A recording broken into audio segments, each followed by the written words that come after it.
The breeze caught me off guard. It was one of those mornings when the air feels alive, carrying echoes of things you thought you'd forgotten. I stood barefoot on the porch, a cooling cup of coffee between my palms, watching sunlight creep slowly over the grass. Then came the wind, sudden, almost mischievous. It lifted the hem of my dress, too familiar, too deliberate, as if the past itself had brushed against me. That's when I saw him, Mark, my son-in-law, standing at the bottom of the steps. For a moment, neither of us moved. The air stilled, but something heavier settled in its place, an invisible tension that pressed between us. His eyes met mine, and in that quiet exchange, something shifted. He didn't look shocked or ashamed.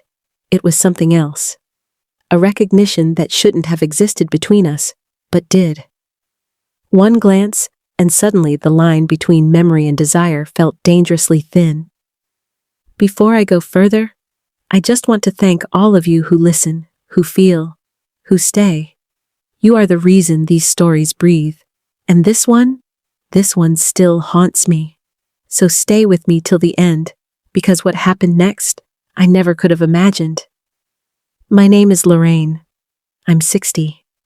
My life now is quiet, too quiet sometimes.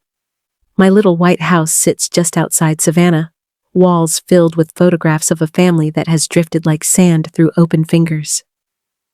My husband left 2 years ago. 34 years together, erased in a single conversation. He didn't leave me for love. He left me for youth, a Pilates instructor, perfect smile, hollow eyes. I didn't cry when he left. I'd already cried enough while he was still beside me. Mark is 35. He's been with my daughter, Julia, nearly a decade. They used to glow. Young, certain, untouchable. She once told me he saw her in ways no one else did. But lately, she says he barely looks at her at all. That morning on the porch, after the wind betrayed me, he finally spoke. "Morning, Lorraine." His voice cracked, softly but enough to leave a mark.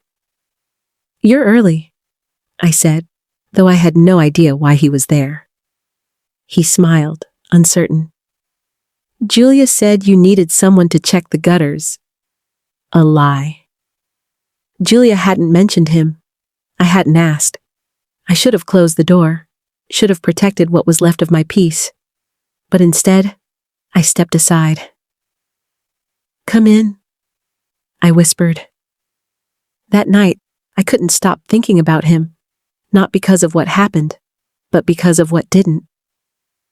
I stood in front of the mirror, tracing my own reflection, wondering what he'd seen. Not the lines, not the gray, but the woman beneath it all, the one who'd been invisible for so long. The next day, he came back. His truck pulled into my drive as the sun sank behind the trees. This time, I was ready. Sweater neat. Shoes on. No excuses.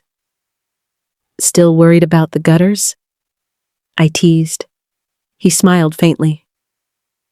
"Actually, Julia said your faucet was dripping." Another lie. Another doorway I didn't close. He sat at my kitchen table, fingers resting on a coffee cup, tracing slow circles along its rim. I moved about, pretending to clean, feeling his gaze follow me. Not with hunger, but with recognition. Loneliness, recognizing loneliness. "You doing okay?" he asked finally. "I'm fine," I lied. "You seem quieter lately." "I am." He nodded, eyes heavy. "Sometimes I walk around the house and feel like a guest, like we're pretending to be who we used to be." I should have stopped him there, but I didn't. "Marriage isn't always a home," I said. "Sometimes it's just a hallway full of locked doors." And just like that, something opened. We talked for hours, about silence, about the way love fades when no one's looking. He said he missed being seen. I said I missed who I was when I was loved. When his hand brushed mine as he reached for the sugar, Neither of us moved. It was nothing, and yet, it was everything. After my husband left, he took nothing except the feeling of being seen. Mark saw that. Maybe that's why he kept coming back. Not for temptation, but connection. Each visit, the lies grew smaller, the truth harder to hide. One evening, as he lingered by the door, he said softly, "I tell you things I don't even tell Julia. Is that wrong?" "Maybe," I said, "but it feels honest. That's why I keep coming back." The third time, there were no excuses. No mention of sinks or gutters. Julia had taken the kids to her in-laws. Mark's truck appeared again, unannounced, yet expected. He didn't knock, just waited. When I opened the door, I didn't move aside. I simply looked at him. He looked back, then walked in. We didn't speak. The house was quiet, sunlight bleeding across the floor like time itself was holding its breath. He sat, hands clasped, eyes full of something neither of us could name. Finally, he whispered, "I think about you, more than I should." I sat beside him, pulse trembling in my fingertips. "Do you think about Julia when you're here?" He hesitated. "I try to." That answer hurt in ways I can't explain. We sat there, not touching, just breathing the same air, close enough to feel everything we shouldn't. Then his hand hovered between us, waiting. I didn't take it, but I didn't pull away either. And that was enough to change everything.